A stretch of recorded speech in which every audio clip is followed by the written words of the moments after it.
Folks, welcome to this Business Leaders Breakfast. This is the first time this event has been held in person since the pre-COVID days, 2019 BC, as I like to call it, on that occasion when we were up at the Royal Shrewsbury Hospital. So this, for those of you who've not been before, is all about bringing businesses together and partners and some of the successful companies that we've got in the county to discuss some of the current and future plans for the Shropshire business scene, talk a little bit about where we've been for the last 18 months, and more importantly, talk about where the county's going as well. We've got some strategic stuff, but we also want to make this very interactive as well. I'll tell you about that. You'll have seen on the big screen some information about menti.com, which is how we're going to be asking you to take part in our polls in a minute, so I'll tell you about that. First of all, just a little bit of basic housekeeping. As we know, today is the first day of the tennis event that's happening here, which Dave Courtine will be telling you more about shortly. So if you do want any facilities, toilet facilities, it's back in the main building and up the stairs. I'm sure the folks there will be able to direct you in the right way. But let's kick the morning off officially now, and I'd like to invite to the stage the Cabinet Member for Growth and Regeneration at Shropshire Council, Councillor Dean Carroll.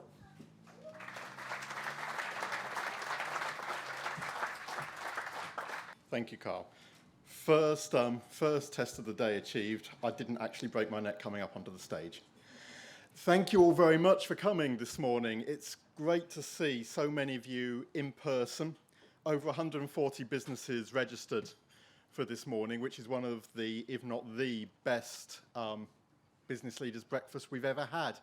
I need to say thank you to all of our sponsors for the day, as names are on the board behind me, and also to the Shrewsbury Club, who have very graciously hosted us despite holding a prestigious tennis event, including some of the world's top 100 women's tennis players this morning.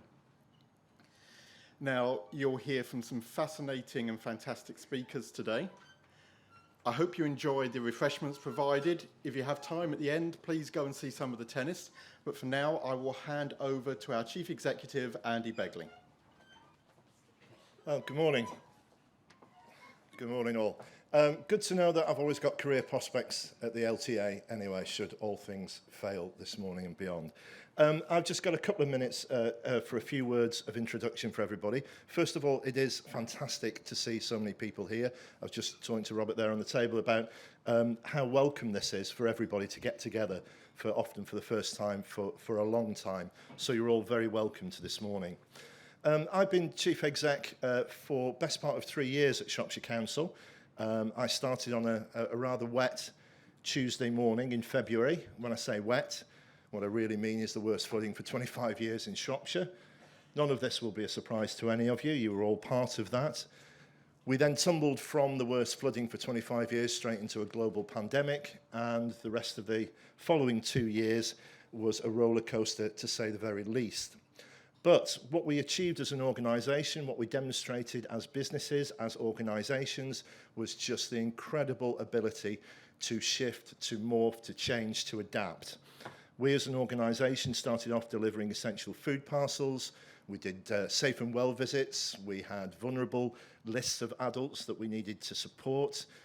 And then we morphed from that straight into then some of the biggest vaccination programmes that this country has ever seen.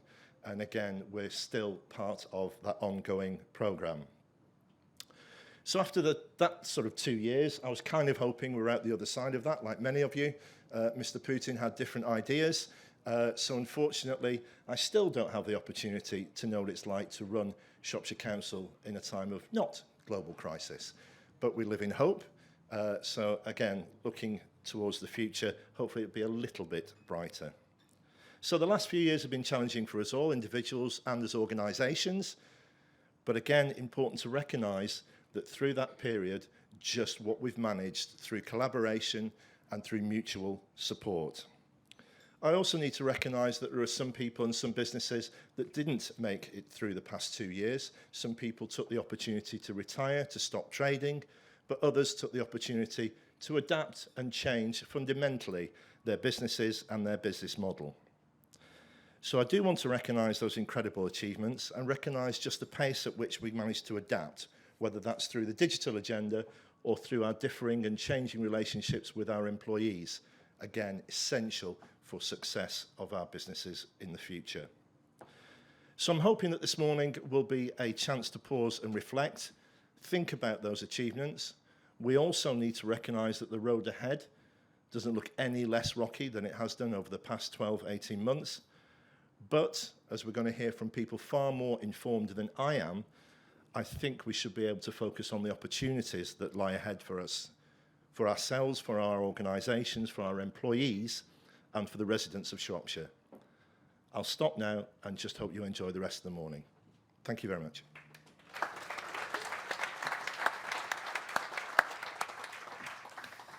Thank you very much, Andy. And we will be meeting some of the businesses which have thrived and overcome some of the challenges of COVID on our panel that we'll have. That's why these chairs are here on the stage very shortly.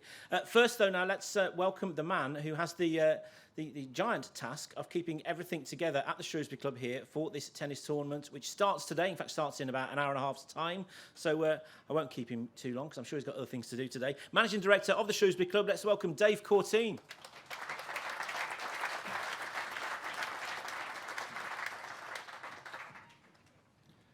Thanks, Carl. Yeah, welcome along, everybody. It's wonderful to see you here. It's wonderful to have a event like this face to face, and trust me, it's even more wonderful for me that we're actually hosting it at the Shrewsbury Club. So thank you very much. As you can see, we're trying to think of your fitness all the time, so we really appreciate that warm-up walk that you had from the car park to here, which at least allowed our members to be able to get in and get onto their classes on time. So thank you for doing that.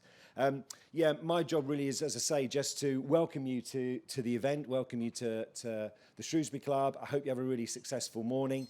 And at a time when kind of bad news is not difficult to find, I think it's good that we can collectively share in the success of hosting this kind of event. So to kind of talk to you for a while, and what I'd be really passionate about is some of the tennis players that we've got playing that are quite exciting. We've got a number of players that have played in Grand Slam semi-finals and quarter-finals over the last 2 years, which is something we've never seen at Shrewsbury before. But I'm going to talk to my audience and sort of just put a bit of a business head on for the moment around exactly what we've got. And I think what's useful to know here is that Deloitte and Sport England do some research into the value of these kind of events and what they bring to the local community. And a W100 event like we're having here with the ITF is reckoned by Deloitte to bring in about £450,000 worth of business to the local community in terms of awareness, in terms of hospitality, in terms of food and drink and hotels, etc. So it's great that actually at a difficult time we're able to bring in an event that brings that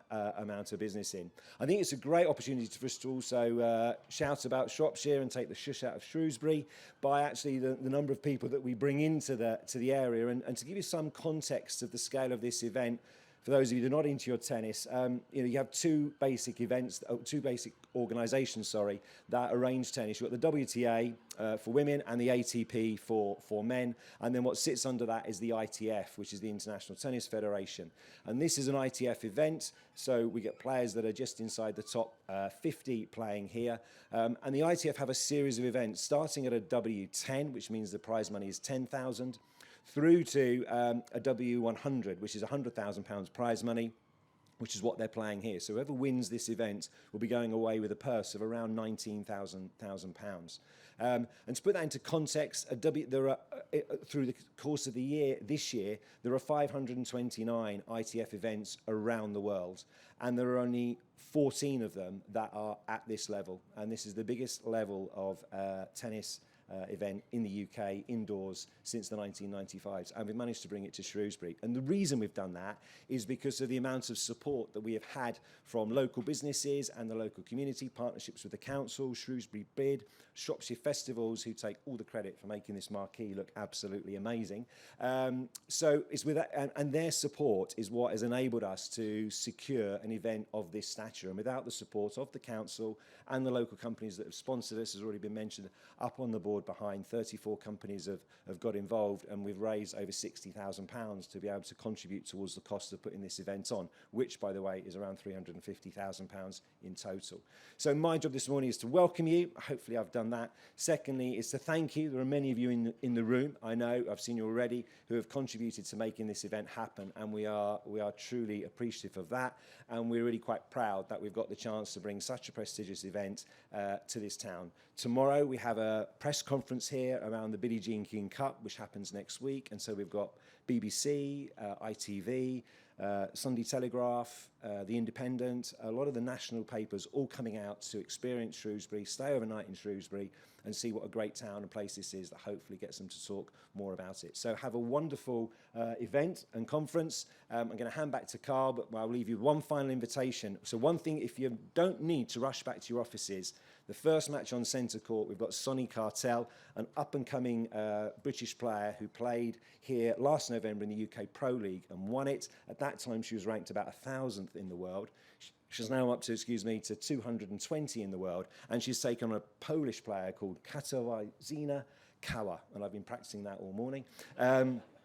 Should be a great score in Scrabble, by the way, actually. But yeah, so Sonny Cartel is taking her on, and we're going to organise, if you pass by that desk on your way out, you pick up a wristband, you can go in for free and cheer Sonny on. So we're hoping we're going to get a few people in there and see if we can get her into the second round. Have a great event. Thanks so much for coming to the Shrewsbury Club, and hope to see you here again soon. Thanks very much.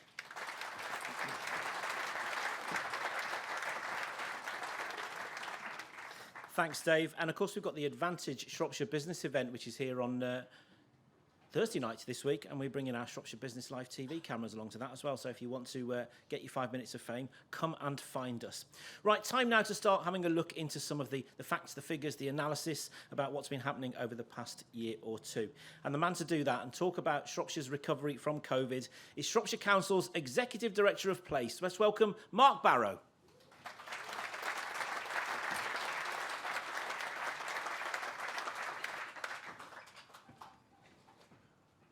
Thank you, Carl. Good morning, everybody. And can I just add my congratulations to Dave? What a fantastic story that is for Shrewsbury and Shropshire, carrying our name around the world. I've got 15 minutes. This is not death by PowerPoint. This is an informed slide deck of information, just to kind of wake you up and and people who know me know that I kind of like this sort of stuff. But I thought it was quite important just to kind of take you through some of the background, because I think there's reason for you to take some confidence from what you'll see. We went into the pandemic as an economy harder than faster than most people in the East and West Midlands. In the face of the beginning of the pandemic, Shropshire Job Centres were second across the East and West Midlands for the increase in people in unemployment. And what I'm going to show you in a minute is just how well we've recovered for that position. But that shows you, that slide, in terms of that peak, you've got to go back almost 30 years to when we saw unemployment at towards 10,000 people in Shropshire. We went in at about 4,065, and we more than doubled at that time. Interestingly, in terms of that rate of unemployment versus the rest of the West Midlands and the UK, what I've just shown in the bottom right there is the gap going into the pandemic between us and the West Midlands is that first set, but look at it now. We've recovered faster, you've recovered faster than both the national average and the rest of the West Midlands. And when I look at tables that we're part of in terms of the Shropshire economy versus that wider region, we're now at the bottom of the table in terms of unemployment at about 2.5%. So, well done everybody who's played a part in that. But that's a really interesting story, isn't it? And it's, of course, it's a reflection of the makeup of our economy, but without the confidence of business to carry on doing, believing in what it's doing and move forward, that kind of statistic wouldn't be there. Just to show you some jobs kind of information, that's the makeup of the Shropshire economy by employment class, if you can see it. We have some green areas that stand out really well. That actually we've grown more jobs from 2020 to 2021. I'll get information at the end of this year on 2022 as well. And some areas that kind of stand out there, you can see a significant increase. We probably recognise over on the far right something to do with health and care, for example. But we lost some jobs in some sectors too. Things like construction and manufacturing. Now that starts to speak to where intervention needs to be. So, where do we need to think about investing and growing in skills? Where actually is there a decline or people feeling real pressure? Remember, Brexit kicked in through the pandemic as well, so that's in these figures somewhere too. So these kind of things are giving us pointers to where we and a kind of fellow supporters of the Shropshire economy, like the Marches LEP and like other partnerships, can put our effort. So on the whole, we did well. But this is a fascinating kind of slide. So in terms of quarter-on-quarter productivity change, going back to 1959, it was pretty well a flat line. Look at what the pandemic meant. You've never seen a figure quite like that. But look at where we are now. We're back on it. We're back into that kind of cycle of productivity that you produce in terms of GDP activity that we were before. So we're starting to see some real indicators coming through here that are giving us confidence. This one's a bit of a worry. You've heard things about ageing demographics and the older population in Shropshire. We're about 26-ish% people aged over 65 at the moment. By 2030, that'll be about 33%. We lost about 8,500 people in the workforce in that first year of the pandemic. That's broadly about 5% of our workforce. So in terms of what we're hearing from lots of people is there are real recruitment pressures out there at the moment. And I'm seeing a few nods around the room. You know, there's some evidence here that, you know, part of it is the ageing population. Is part of it to do with Brexit too? You know, there are people like Ed Garrett in the room from the NFU, and I know Ed's got pressures. I know people in hospitality have had pressures through the lack of access to kind of, you know, migrant workers in the way that we used to see it. We're seeing this come through in these kind of figures. In terms of top posted jobs, we've got some information by titles there that show particularly the world of health and care are really under stress. They just cannot get the people that that sector needs. But also, if you look in there, we've got production operatives, warehouse operatives, and you know, if I flip on to the next slide, you'll see kind of a range of other science and technology kind of roles too. So by volume, if you look at that column that says total usage and volume, care workers, nurses, you know, those kind of skills, absolutely like hen's teeth. So there's a really big focus in here on what we're trying to do to support that part of our sector. It's a big part of our economy.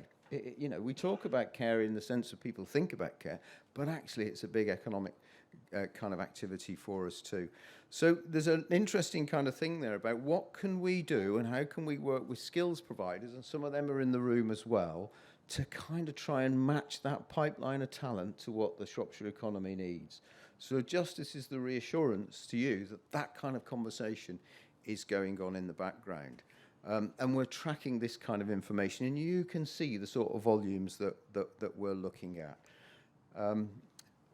For all of the people in the room that associate themselves as females, when you look at that table, which is earnings, there is only one part of the Shropshire economy that outperforms the region and the national average, and that's females in full-time occupations. They earn more than the national average and the regional average. The rest of the Shropshire economy is what you'd think of as a low-wage economy. Now, I'm sure females in the room wouldn't say that they're particularly well paid, but we've got an issue here in terms of lifting the value of jobs that we've got. I'll talk a little bit about more in a minute, because there's a range of things that kind of feed into our economy, which I think are helpful here. Now, Tim Yao is going to talk to you all about energy, and I know I'm just the warm-up act for all of you to kind of understand how you're going to save millions in energy costs. But this is a survey that's come from the Office for National Statistics from businesses looking at November and saying, what are the pressures that business are reporting? You'll recognise all of those. So, you know, that sense of, you know, going somewhere and not learning something, hopefully you'll go away and think, well, actually, I'm in touch with everybody else. They're the kind of pressures that we're looking at too.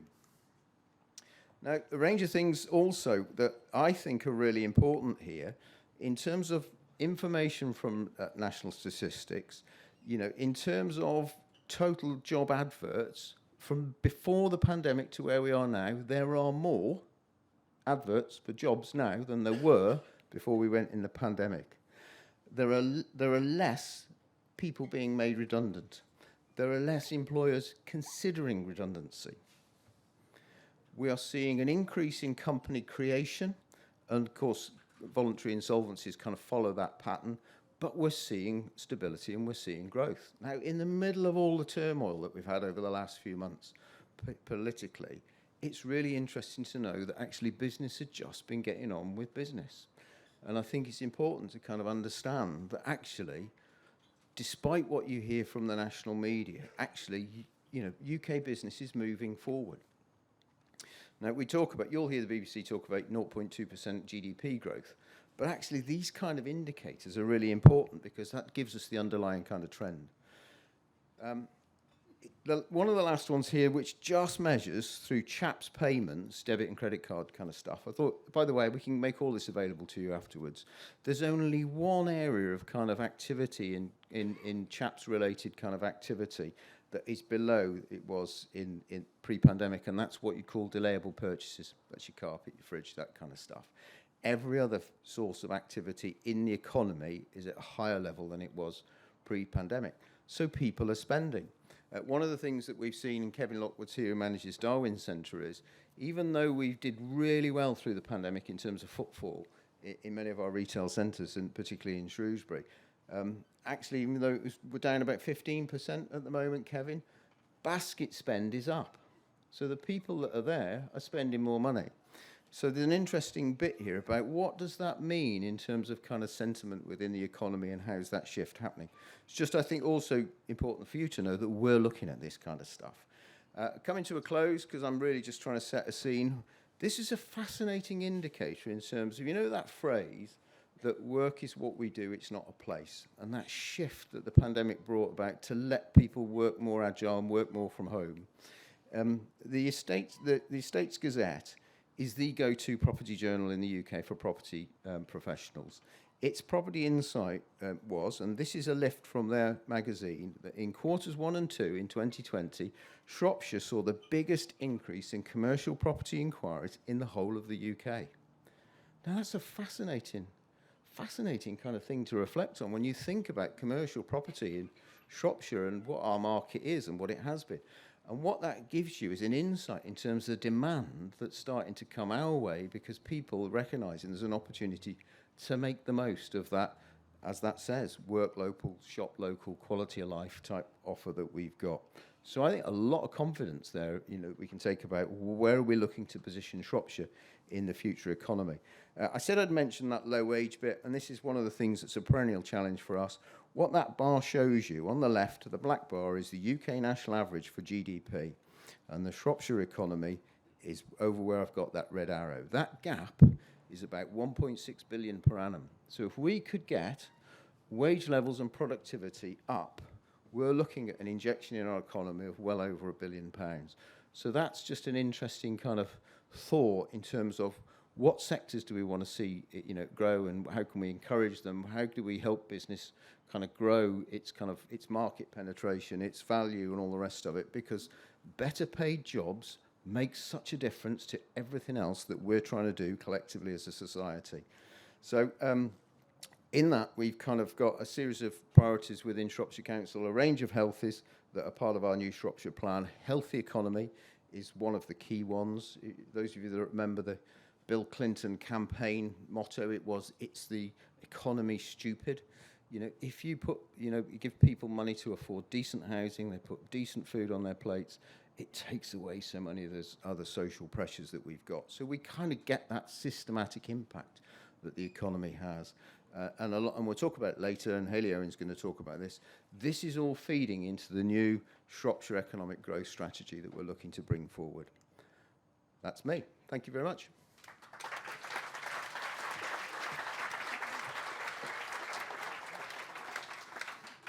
Thanks very much, Mark. Well, as a long-time business magazine editor, I do love a stat, so I'm salivating at all of that lot and looking forward to getting through and having a look at what it all means a little bit later on. Now, building up on that, before, as Mark mentions, Hayley will be on stage with Mark shortly just to build on some of the themes there.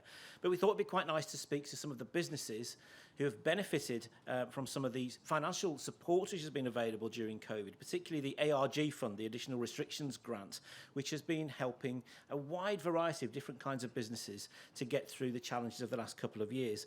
Over more than 2,000 grants have actually been handed out over Shropshire, more than £167 million distributed. And so we've got 5 companies who have benefited from this to talk to very briefly this morning. So let me invite them onto the stage, into the mastermind chairs, where I can find out what their specialist subjects are. In no particular order: Ruth Martin from Martin & Jones, Neil Daddy from Evora Edge, Andrea Fox, the Culture and Tourism Manager at Shropshire Council, Beth Heath, who builds marquees, Director of Fun at Shropshire Festivals, and John Pickup from the chair of Neanton Community Society. Come on, folks, give them a round of applause. Beth, seeing as you are the occupant of this nearest chair and you have the microphone, tell us a bit, as if people don't know you, but tell us a bit about you, Shropshire Festivals, what you do. Okay, I never talk close enough to these things. Okay, Shropshire Festivals, we run festivals, we put on events, we do corporate entertainment, we do just about anything and everything that puts people, have a smile on their face and have good fun. So quite a lot of faces I recognise from Oktoberfest in this room. So hopefully you've all enjoyed yourself at a festival. You can't get off that quickly. I've got another question to ask you, yeah. Specifically then, the financial funding that you got, was that because you organised the Queen's Baton Relay, didn't you?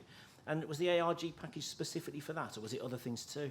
No, the ARG package that we got was specifically to put on the Queen's Baton Relay. So that was everything that was related to that event went through the funding. So we brought in about 6,000 people into the town on that day. It was the hottest day ever. Everyone was told to stay at home. Everybody came out. We built sprinkle tents in the quarry. We entertained people. We put a art installation into the bandstand. We did lots of wow things to celebrate the fact that the Commonwealth came to Shrewsbury, and quite proud of what we achieved.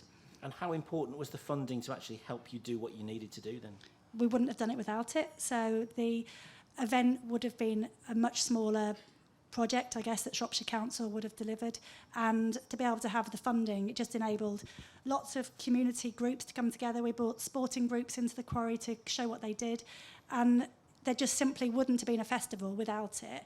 And the amount of businesses that we managed to support through that funding was over about 40 local businesses, lots of whom had been really hit by the pandemic. If you've got arts groups and entertainers and whatnot that we always support, they were really hit. And I guess that's the thing, there's so many different organisations that you've brought in to the events that you hold. The actual spin-off benefits across Shropshire are massive, aren't they? Yeah, when Dave was talking this morning about, the economic benefit to an event like this, we reckon we bring about £3 million into the economy a year with our festivals.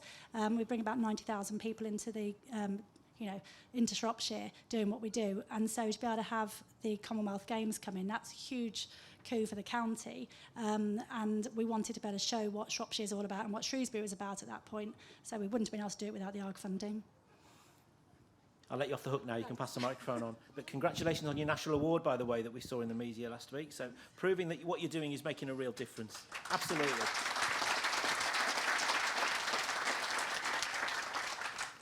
John, tell us all about Neanton, the Community Society, then. Sure. Neanton Community Society was formed 10 years ago to try and rescue a dying village that had lost all its facilities. It's only a small village, about 100 people.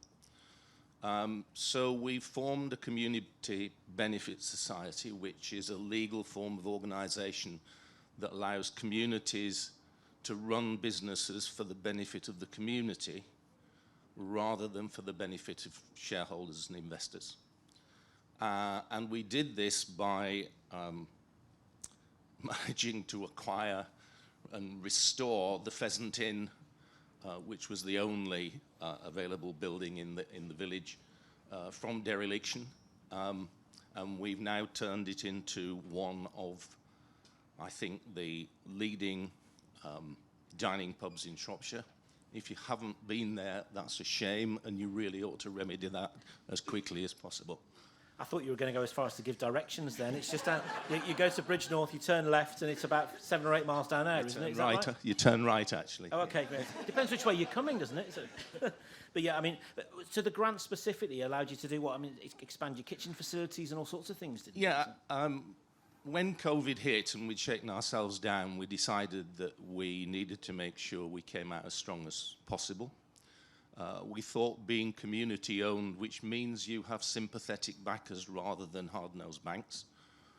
And we made some investments on our own with an outdoor dining terrace and so on. And by the time we started to come out of COVID, certainly over last year, we had an awful lot of demand, and simply we were restricted with the number of people that we could serve, the number of customers, by the capacity of the kitchen, as well as by the fact that we just couldn't get another chef. It took us 15 months to get another chef. So the grant allowed us to put a walk-in fridge in the kitchen yard, cover over the kitchen yard. That allows you to free a lot of space in the kitchen. And it means that at peak times, we just don't turn so many people away. It was just a question of the demand is there, and this is a way that we can actually capitalise on that. So you can relate a little bit then by the sound of it to what Mark was saying earlier about how recruitment is a bit of an issue for positions. Yes, in the main, with most of our employees are local young people. We've put something now approaching £1 million into the pockets of those local young people since we started in 2014, since we opened. But the difficulty was the chef. Because we are high-end food, you do need the right people, and it took us 15 months to find one. And how easy was the process in terms of getting access to the funding that you received? That funding, with help from the people in the business grants team, was really quite straightforward. I think they recognised that we have our heads screwed on and we know what we're looking to achieve. So even though it's a community business, it is run 100% to professional standards. It has to be. And when you talk about we, as you mentioned, it's quite a small village, isn't it, Neanton? Yep. How many are we, and what's the goal? What's the plan? How far forward do you look? Well, the plan is to keep doing what we're doing. We now employ 20 people, a lot of those part-time, obviously, but we are the go-to place for a lot of young local people who are looking for their first job. They'll come and develop their personal skills. I mean, working in a pub, you deal with the best of people, you deal with the worst of people. You get confident at handling whoever it is. And to watch some of these kids who come in at 15 years old, and then they still reluctantly leave at 21 and 22 and go and get a job somewhere else. But the development of those people is huge. So it's quite a satisfying role It to be is. playing, isn't It it? is, yeah. John, thank you. Thank you very much. Passing down the line. Neil, tell us all about Evora Edge. Hi, thanks, Carl. Yeah, a little more difficult to explain than a pub and a community centre. Evora Edge is a technical asset management consultancy, which means that we manage hard service building services, and we are in framework agreements for £3.5 billion worth of commercial properties across the UK.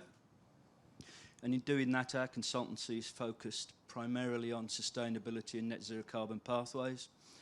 And what we do is to digitally model buildings, do the financial metrics, and make the case to show that net zero carbon is not only a good thing to do, but it makes absolute financial sense.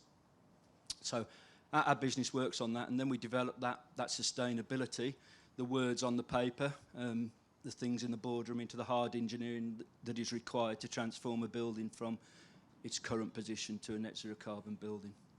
And am I right in saying, because if anybody who knows it, the pump house, the knowledge hub that you've got in the middle of Shrewsbury, that's happened as a result of this funding project specifically, hasn't it? We have space in the pump house, which is owned by Shropshire Council. The pump house, for those that don't know, is claimed to be the first net zero carbon building in Shrewsbury many years ago, before my time in there. When we took on additional space in the pump house, at the beginning of COVID, we took the business decision to create a knowledge hub in the ground floor area of our offices. The knowledge hub was an investment for us, an investment that gave us hybrid working spaces, hybrid meeting spaces, but actually gave us a facility where we could bring in other businesses, other people to talk about the net zero carbon strategy within Shropshire, and that's allowed us to develop a discussion in and around Shropshire. Has helped us on our recruitment strategy, but has also helped, I think, to raise the debate about what is really needed. And the commercial property sector is one area, but obviously domestic housing is a massive issue, and the retrofit that's required on domestic property to get those properties to out of fuel poverty now, and make those properties good to live in.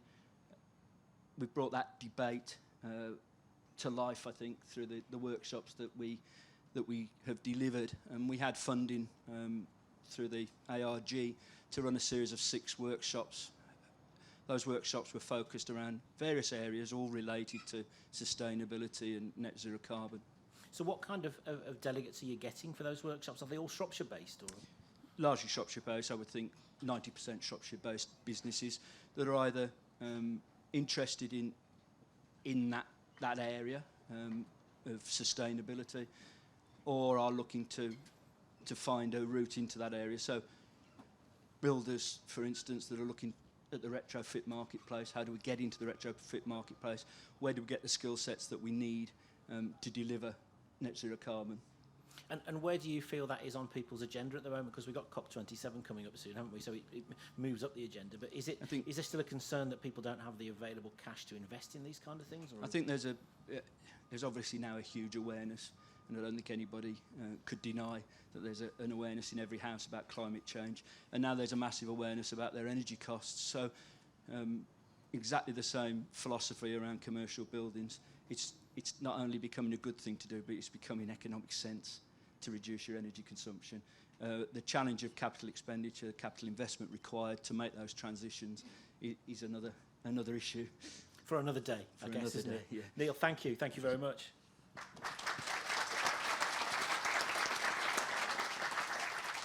Ruth, we're moving up to northwest Shropshire now, aren't we, in the Oswestry area? And I know that two specific projects that you've been closely involved in, one would be the Hadley Works, and the other one would be the Silverpreneurs project. And I've seen at least one of the members of the Silverpreneurs here this morning. So tell us all about it. Yeah, it's been a really busy year, a couple of years.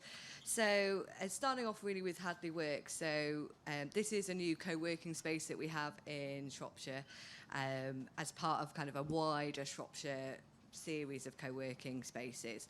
Hadley Works is based in Oswestry, where we've taken what was quite a dilapidated building, and with the grants from the Shropshire Council and the help of the Growth Hub, we've really helped to kind of reinvigorate that whole building.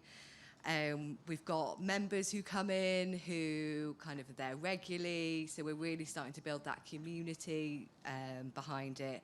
We've had incubator programs where we're trying to encourage economic growth in the region, and hopefully next year going to be starting to work with kind of young enterprise as well, and really try and bring that in, bring together schools, and just give Oswestry really kind of a boost really in business. So is that a co-working space, or would you actually have companies that are permanently based in there as well? So we've got a mixture really. So we've got some people who come in for 1 or 2 days a week. We've got some like some freelancers, some like my business where we're kind of a digital kind of nomads really, so it's nice to have that little place where we come to every so often to see each other.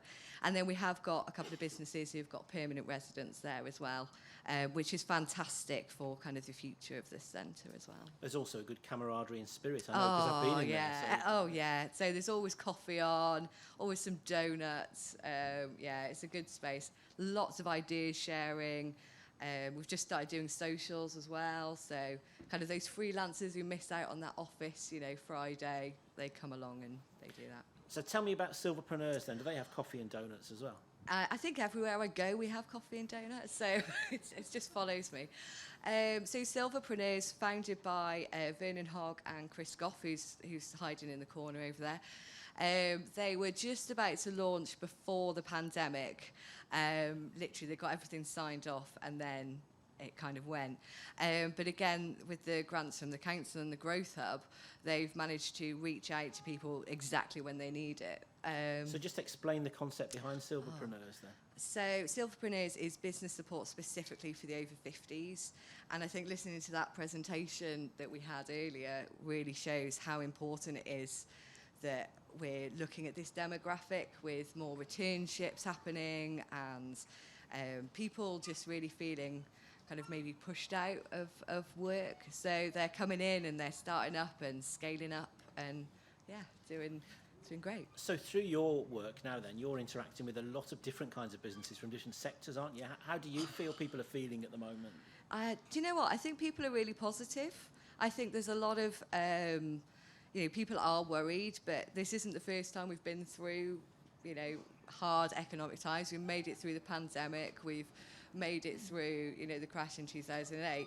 I think, we keep doing what we're doing. We keep doing what we love doing. Keep evolving, changing, pivoting, and we'll be all right. I'll come back down the line for the general knowledge round in a minute, but before I do that, Andrea, see a round of applause for Ruth from Hadley Works and Silverpreneurs. Andrea, tell us a bit about your specific role then. Okay, hello. Well, I actually work for Shropshire Council. I'm the Culture and Tourism Manager, so I work within a department that's called Culture, Leisure and Tourism.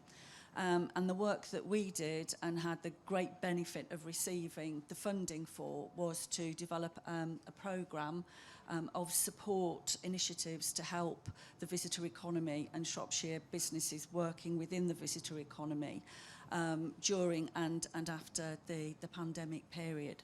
There was an obvious recognition that retail, hospitality and tourism businesses were taking a real hammering, as we all know, during the various periods of lockdown, and a recognition that support would be required as we came out of it. We didn't exactly know what support and how much, so basically, you know, it was about taking a really educated and informed view, as informed as we possibly could be, as to what we could do to help. So how did you go about finding out exactly what specifically these businesses needed? We spoke to businesses. We worked in conjunction with key stakeholders within the visitor economy. So we worked with Visit Shropshire. We also worked with Telford and Wrekin Council counterparts during the period of the pandemic. And we went out and canvassed opinion as to, I think it was in the January of 2020, how people were finding things at that moment in time, what their experiences had been, and what their thoughts were for the future. We also asked for an indication of what support they felt they would need. And not surprisingly, it was going to be about raising awareness of their of their businesses, helping to drive footfall, and just basically trying to get back on their feet. So we put together a programme of development initiatives. There were 5 in total that we received funding for, which we wouldn't have been able to do the work without that funding. We had to apply for the funding the same as everybody else. And I think probably the one key piece of work that I would draw attention to was a marketing campaign to promote Shropshire as a destination. There were 2 main objectives for the campaign. First of all, was to get Shropshire out there, basically, to start to grow awareness of Shropshire as a destination that could rival other rural destinations like the Peak District and the Cotswolds, working off a base of really low awareness at that point. So that was the first initiative, the first objective of the campaign. So going out with some really big messages just to get us noticed. The second objective was to deliver as much direct benefit to individual businesses within the visitor economy as we could. So we set out a target of name-checking as many individual businesses within the campaign as we possibly could. So as well as going out with big messages about what Shropshire has to offer, we were signposting to individual tourism, leisure, retail, accommodation, pubs and restaurants, and in the end we were able to name check over 80 individual businesses through the work that we did, providing links back to their websites, hopefully then for them to be able to pick up the baton to convert those leads into sales and bookings. Because I guess there's 2 elements to this, isn't there? One, you're promoting the county as a great staycation location. I know some people like to keep Shropshire as a best kept secret, but needs must and all of that. But then also when you get people here, you need to make sure that the businesses that are going to serve them are still trading viably enough to be able to deliver and take advantage of it, don't you? It is absolutely about that. It's about attracting to the county in the first instance and creating a tourism visitor proposition, as it were, really, that says, you know, if you like these kind of things, these kind of experiences, then Shropshire is the place for you to go. But then ensuring that there is that direct benefit for the individual businesses, that are actually delivering that offer. And have you been able to audit some of the work that you've done to look at the impact that it's had? So far, we've been able to assess the impact of the marketing campaign. One of the biggest elements of it was PR, and we commissioned a specialist travel and tourism PR agency to help us get into mainstream national newspaper titles, an agency that had contacts with national travel writers. And I think, you know, the work that we did there was astonishing, the level of interest that Shropshire actually generated in journalists. We hosted, I think it was something like 12 press visits across the spectrum, you know, that all of the broadsheets through to tabloid newspaper titles, they all wanted to come to Shropshire, get a bit of an experience of what we have to offer and then write about it. And that work continues. So there is some legacy post the campaign. The campaign lasted a very short period of time, 6 months, but there is some post legacy. And, you know, the numbers are astonishing, really, in value terms. The amount of coverage that we received, that Shropshire received as a tourism destination, you know, equates to something like £3 million worth of advertising spend had we have had to have paid for it. Something like 84 pieces of coverage we achieved. Sounds like you need to get yourself back down here tomorrow with all your promotional literature, because Dave's got telly, yeah. He's got national newspapers, he's got them all coming down. So thank you, Andrew. And can we say big thanks to our panel? One of the topics, in fact, that Neil just touched on a little bit there is the importance of sustainability and net zero, which leads us on nicely to our next speaker, who is the Principal Net Zero Project Officer for the Marches. So to talk about the energy crisis and some of the challenges and solutions that are out there at the moment, let's welcome Tim Yare to the stage. Thank you. Thanks for inviting me today. Let me just check. That's all up there. That's great. Right. My name's Tim Yare. I work for the Marches, the Midlands Net Zero Hub, actually, but my role is entirely based within the Marches, although I'm paid for by Nottingham City Council. It's a bizarre relationship, but I live in Leominster, so not quite in Shropshire, but I'm here purely to support businesses, the local authorities, and the LEP to deliver on the Marches energy strategy. So just wanted to quickly have a chat about what those challenges are like. So we have something called an energy trilemma. A trilemma is really a tough choice between 3 different alternatives. And it's particularly, it works across the whole spectrum really, but it's particularly important for energy. So the first of those is security. And that's obviously been in the news quite a lot recently. And it's the ability for us to access enough energy. There's 2 levels of that as well. There's short term, so that's to do with peak loads, and you'll have heard on the news probably this morning that the National Grid is still predicting there might be potential for some short term outages of power over the winter if the weather is particularly harsh. But there's also long-term security issues, which is all to do with the transition to net zero. I'll come back to that a little bit later as well. The second one of these is affordability. How much does it all cost? It's important that we accept that energy is required for pretty much everything we do in our day-to-day lives. And we have to be able to access it or provide access for everybody to be able to access that energy. And the final part of that is sustainability. So how do we meet today without negatively impacting on our ability for future energy needs? So altogether then, that energy trilemma, it's important to find a balance between all 3 elements of those. You get one wrong and the thing falls over. It's like one of those stools, a 3-legged stool. If you haven't got one of those legs, you won't make it work. So it's important that we get that proper balance sorted. So the energy crisis then, I think the first thing to say is it's not new. We've had this, we've seen this coming for quite a long time. And even before the war in Ukraine, which has had an impact, it was something that was really in the news. Last year, or 2021, nearly 30 energy suppliers went out of business. And that was because of the increasing cost of gas. So it's not all down to the problems with Russia and Ukraine. It's something which has been creeping up on us for a while, and it's something we really need to get a grips of. No matter what happens with Russia and Ukraine, it's important that we do something. It's that war, though, and the energy crisis is impacting on all 3 elements of that trilemma. It's impacting on the affordability, it's impacting on the sustainability, because we're talking about more gas potential, or even reopening some of the old coal mines to power energy generation. And it's also talking about all 3 of those areas that we need to make sure that we get right. So the government has responded to this, as you'd expect, and we have had the energy bills that have gone through, going through Parliament. Response to that is a little bit mixed, maybe. It's talked some of the right things. It's talked about how we generate more energy, but it's also missed some big opportunities. And the biggest, in my opinion, is that they haven't really touched at all on energy efficiency. And I think if we don't look at that bit as your first step, then it doesn't really matter what we generate. You won't generate enough to cover what's needed.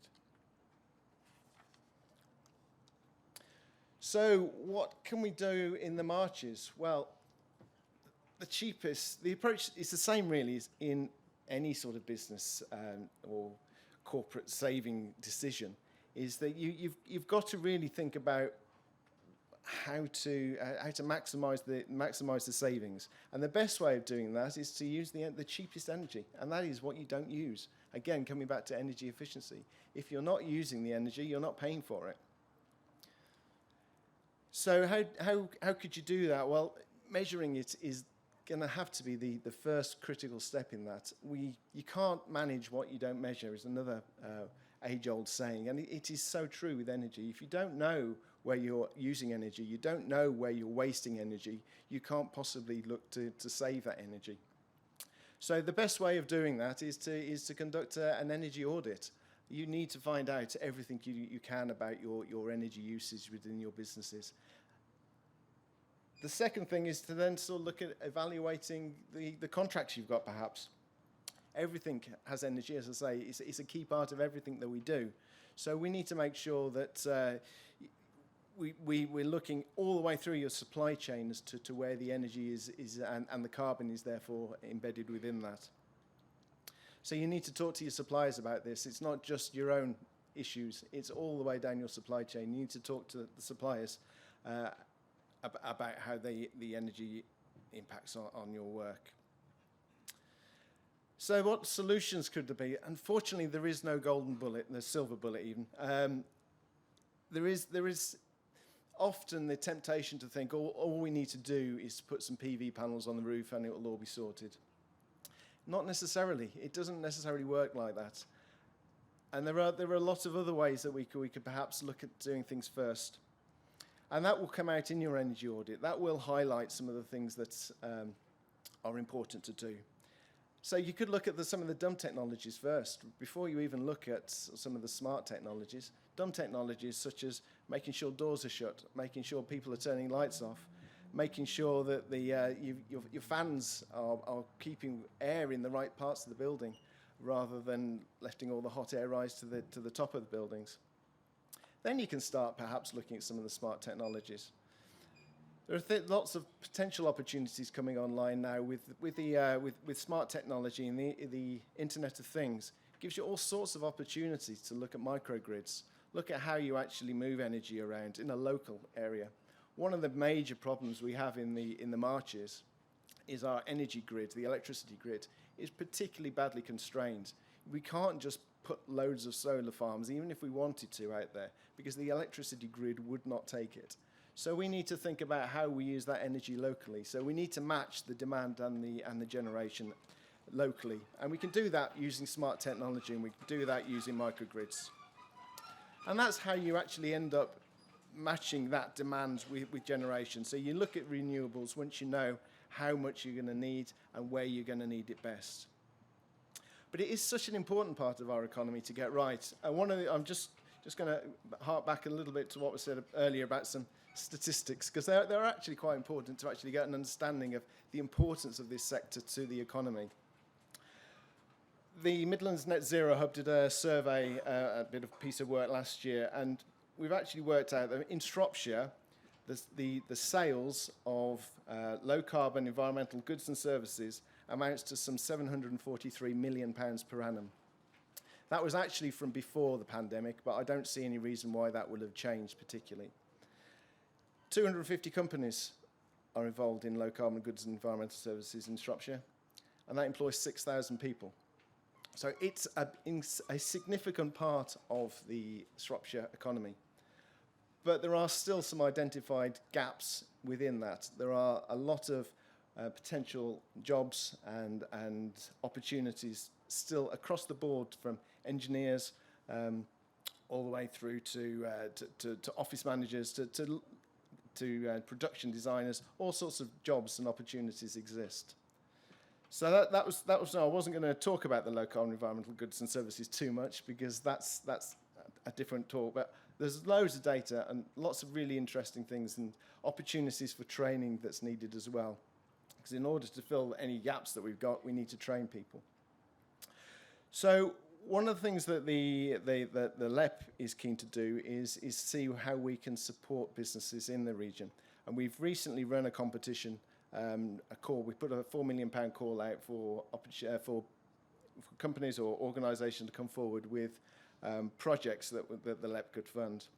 Pleased to say we have now sort of funded those 3 projects, and we will be there to I can't announce them all at the moment, that there will be a project that will be able to support SMEs and businesses across Shropshire to actually help them install energy efficiency and renewable generation projects in the future. That hopefully will start in the new year. But more information. Keep your eyes peeled for more information. But the LEP is trying to put more support and advice out there as often as we can. So do keep your eyes on the LEP website. We've recently put up there a portal which actually links straight through to government's announcements pages. So you can filter these on low carbon or manufacturing, or however you want to split down the support and projects that are coming out from government. So those there, that will show you the latest information that comes from government.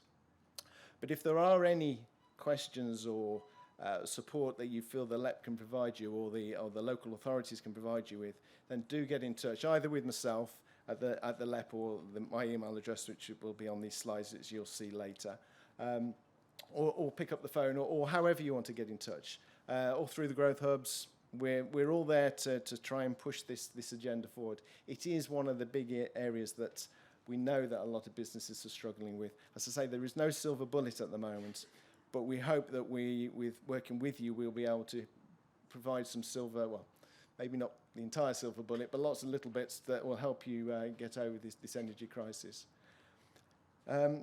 So that's all I've got for now. My email and contact details will be on there when they get sent out. So please do let me know if you have any questions.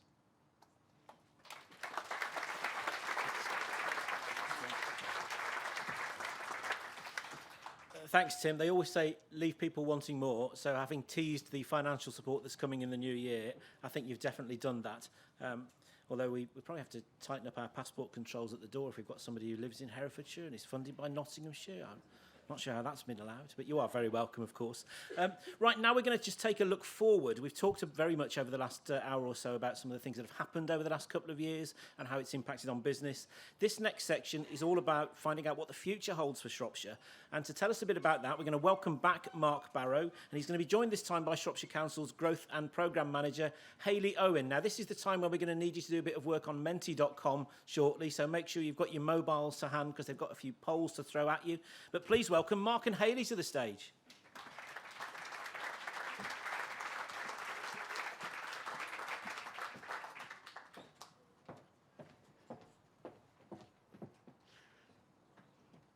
Oh, here we go. Aha, the power. Right, thank you, everyone. Yeah, I'm really excited to be here today to kind of help set that future. What does 2050 look like? Where are we going as Shropshire economy? We've heard some fantastic things today and how resilient our business community is, how well we've worked together collectively through the pandemic, you as businesses and your response. And we've been listening. And we've been listening quite hard, really. And from the start of the pandemic, we brought together an economic task force, which many of you in the room are part of, or through an organisation you're involved in, have been representing sort of the economy in its widest sense, about what's happening on the ground. And we did that, and we brought together the group really because at that moment in time, you know, everybody was just looking at everybody, how do we respond collectively? And I think that power in our kind of collective voice and our collective lobbying has really helped us to recover as quickly as some of the kind of stats were showing earlier from Mark. So I'm going to talk about strategy. I won't bore you all to death with strategy. You all know it, you all own it. This isn't Shropshire Council strategy. This is the Shropshire Economy strategy. And it was over a year ago, actually, I was just looking back now, that we all got together, a lot of you in the room, at the football ground. And that was about really shaping up this strategy. So I really hope you can recognise what's been out there for consultation this last few months. It's high level. This isn't about reams and reams of writing. This is about action and delivery. And that's really where we're taking this forward to now. So the vision for Shropshire, again, trying to keep it reasonably short-ish about what we're trying to achieve and really setting out that ambition. We've got huge potential. We're doing huge, great things, and we need to make sure we're being recognised for that, and we're celebrating our kind of high-quality assets.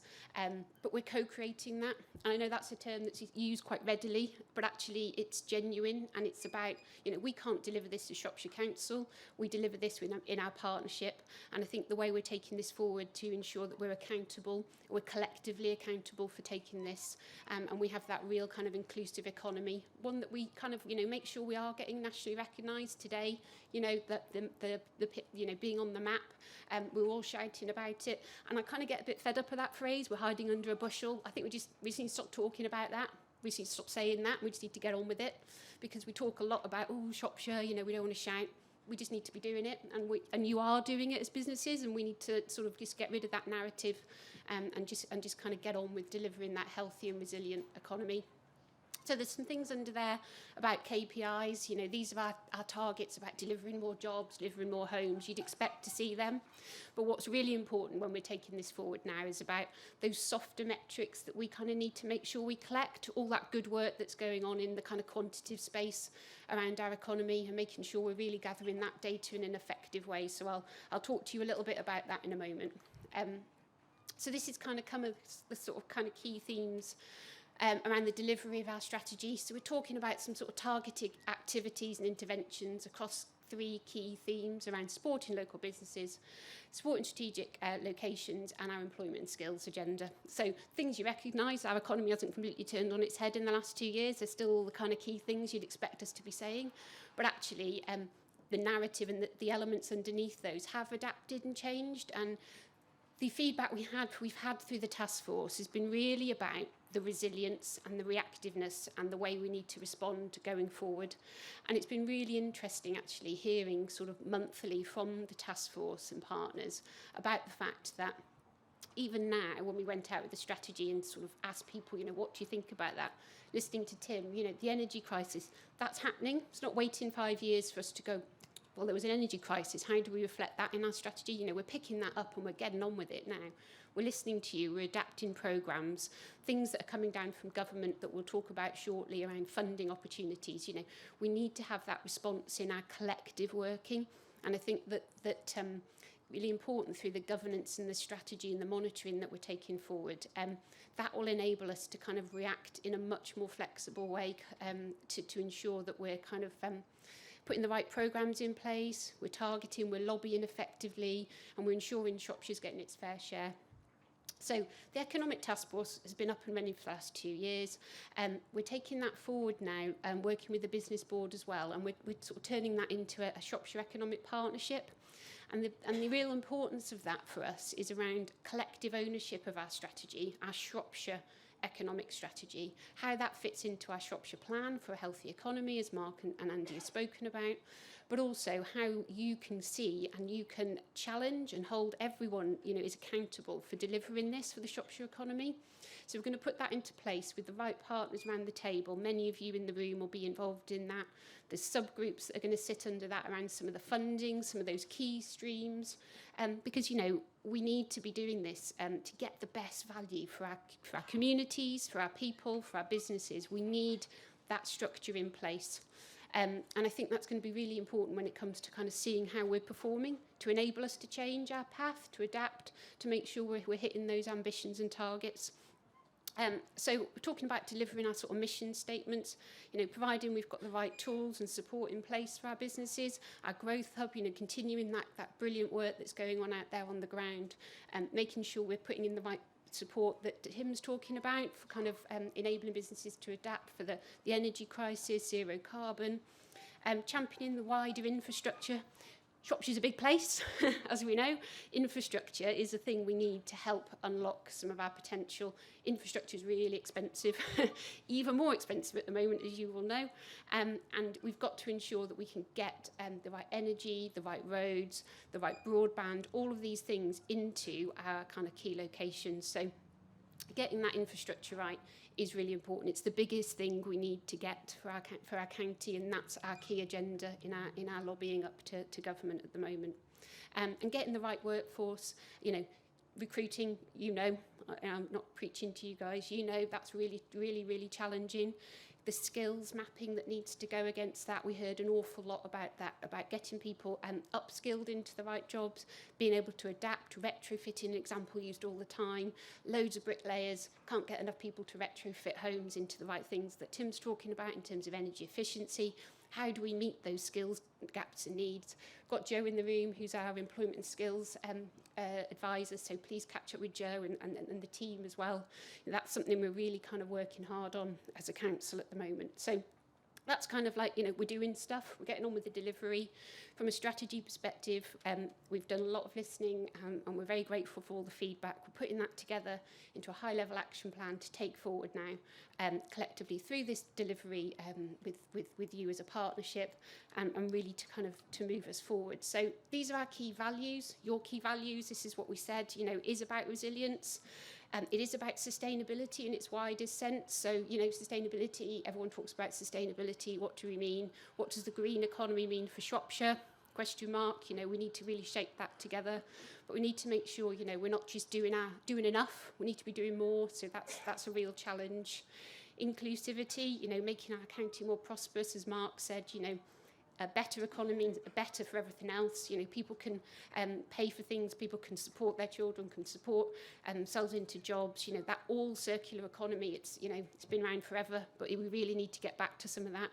And health and well-being, a huge bit that we heard through the pandemic was around, the support businesses gave to their staff at such a challenging time. As a council, it was huge for us. We're delivering massive programmes to support people, and our own staff really, struggling with some of that stuff as well. So I think the health and well-being of staff and the importance of that for a healthy business. So how can we help support that as well and ensure that we're getting that growth right? And that's all comes together under that ambition, passion and pace that we need to put behind this.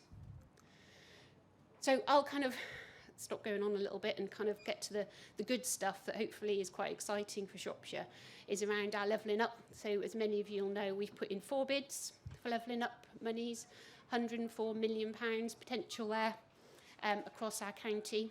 So we've got Smithfield Riverside, project at Craven Arms to unlock some employment land, a project in Oswestry to unlock some future development within the Mile End area and within the town centre, and then a whole Shropshire piece around the connectivity and transport network around the kind of a connecting Shropshire bus transport programme. So we're really ambitious in what we put forward to government. We're still really hopeful of some really positive news for those. That would make such a difference to how our economy kind of continues to grow and prosper.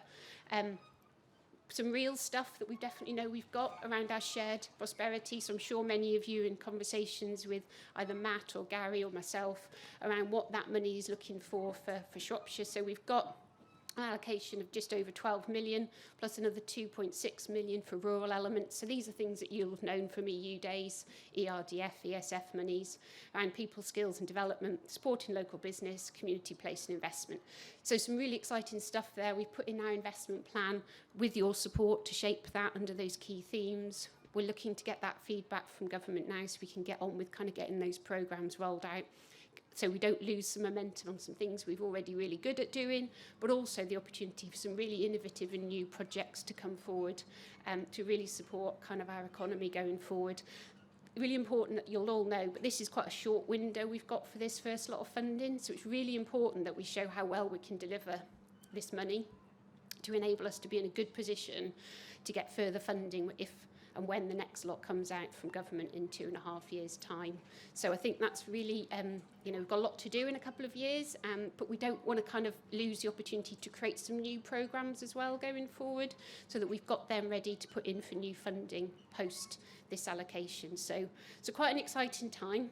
Always the optimist, but I think I'll just leave you with that kind of piece that this is about, looking forward. It's about, not being afraid to change what we're doing and adapt. And I think collectively, that's been a really powerful message that we've had through the task force, taking forward to the Shropshire Economic Partnership, having that overarching governance and accountability that we all work towards, I think will help ensure that our economy continues to thrive as it already is, and grow in that sense. So I'll stop going on and I'll pass to Mark. I'm just conscious that you haven't seen anybody talk yet, have you? I'm going to cut this short, conscious of time, Carl, as well. We just crept over a little bit. What I want you to think about is Hayley talked about the world of 2050. It's our job to think long term. And if you think back at Christmas this year, it will be 23 years since we celebrated the millennium. Think of it. That will be a world that's not with us, that's with us pretty soon.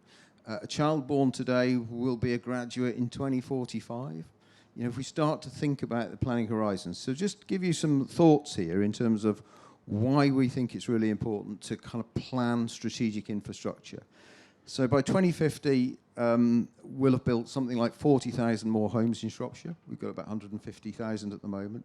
There'll be about 80,000 more people. We've got about 325,000, so it's about a 25% population uplift. Of that, though, our working age population is roughly about 185,000 at the moment. There'll only be about 10,000 more people of working age because of what's happening in the ageing population. So over 75s will double from 35 to 70,000. I mentioned over 65s earlier.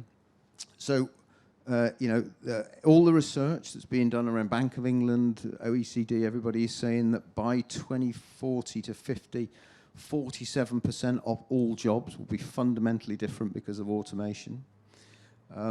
If you think by 2050, it will have been 20 years since you could have bought a petrol or diesel car, because no new cars, petrol diesel, can be sold after 2030. And we will be net zero carbon. So there's a bit about, we don't know how we're going to get to that picture, do we? It'll be a zigzag, but we've got to work together collectively as a bunch of partners to get the infrastructure in place, both physically and socially, to deliver that. So there's a range of people we need some really important conversations with. And we think about the models by which, for example, UK energy infrastructure is developed. If we think about the social infrastructure, the housing we need, and it's great to see some of the faces I've just put some slides up there. We're going to have to work with everybody here who's part of that infrastructure network to deliver the society that we want. The economic picture for that, where you as business position yourselves, it's really important we continue these kind of conversations to help you understand those kind of mega trends and where they're going, and then what we're doing with partners to make sure the infrastructure is in place to do that. And it's fascinating to kind of look at that mix of organisations and think about how they deliver what they deliver. So we're bringing together a range of kind of opportunities to have single conversations around this stuff so that we can start to align our planning, our strategies, our investment, everything that is going to potentially create efficiencies that help us do more and do it faster. And that's the notion of kind of how we bring this stuff together. So you can see the sorts of buckets that we're looking at there. There's a big data stream. There's got to be something big about power. And I constantly tell everybody, Shropshire is the second biggest generator of renewables by local authority area in the UK. Let's all be proud of that. But, there's more to do. The utilities, the infrastructure for around highways and transport, and then, of course, all that big social infrastructure. And it's good to see some skills people here today. What are the skills that graduate going to need for 2045? What's that journey from that child starting school within 5 years of today that gives them the skills that your businesses will need when they emerge? We've got to start thinking about that. So that's what this is all about. So really, this is just an opportunity to start that conversation, start to get people engaged in that in this room, but let you know that we're kind of moving in that area. So I thought, Carl, that was a very quick kind of summary of what I could have said just to recover some time. But I'm really heartened by the energy that's in this room and the kind of engagement that we've got. And from what I was saying earlier, the sort of success that we're seeing already within the Shropshire economy. So if that can help us start to shape what do we want 2050 to be like, then brilliant. Thank you very much.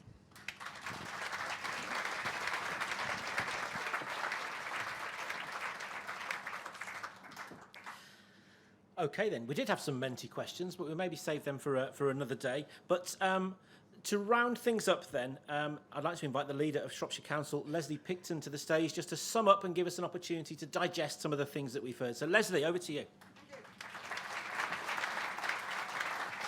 So, good morning, everybody. And this is a couple of firsts for me. This is a first for my opportunity to address you as leader of Shropshire Council. But I'm really excited about the second first, because this is the first time I've ever actually been able to say, welcome to my own division. For those of you who know me, I am a rural councillor. So why am I welcoming you to my division?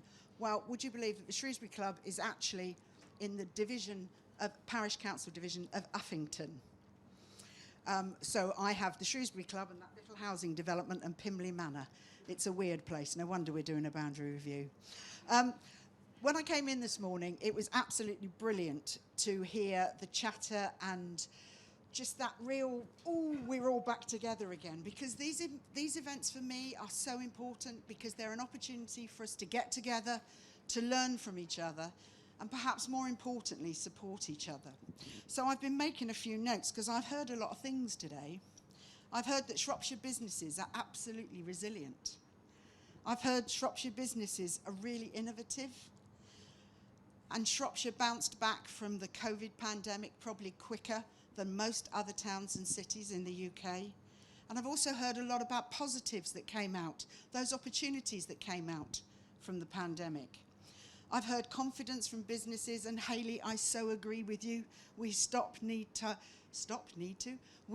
stop talking about hidden gems. We need to stop talking about lights under bushels and graveyard of ambition, because Shropshire is ambitious. It absolutely is. We heard from Dave and Beth about the economic impact of the cultural sector. Wow, there's a few of us in this room that know all about the economic impact of the cultural sector. £500,000 here alone. £3 million from some of the festivals. Just think what our culture and leisure sector actually offer Shropshire. We also heard about the work that Tim's doing. I also heard about dumb technology. I should be taking that home. It's much better than me saying, will you turn that light off? And actually, the best bit of today was from my esteemed director of place. I heard, what did he call it? I've got to find it because it's the best, informed slide deck. So when I'm boring my cabinet members with my PowerPoint presentation, I now have an informed slide deck. But I appreciate I'm running on the clock. I've got 2 minutes. My main role today is to say thank you. So thank you first to our speakers, to Dean, Andy, Mark, Tim and Hayley, to our panel members who are all dotted about, Ruth, Neil, Andrea, Beth and John, to all our sponsors, to Carl Jones for emceeing the event. I seem to be spending more time with Carl than my wife at the moment. And a big thank you to Dave. I don't think he's actually in the room, but this is a huge thing for Shropshire. It's a huge thing for Shrewsbury too to have this tennis tournament. So I really hope it all goes well, and I'm sure you'll join me in that. If you are going to the tennis, you've got 2 minutes to get to your court seat. If you're not, you can stay and network. But lastly even, thank you for coming, because this is probably the biggest turnout we've had for this event. And I think that just shows how brilliantly we are. And let's be honest, Shropshire is much stronger together. So thank you very much indeed. Take care, everybody.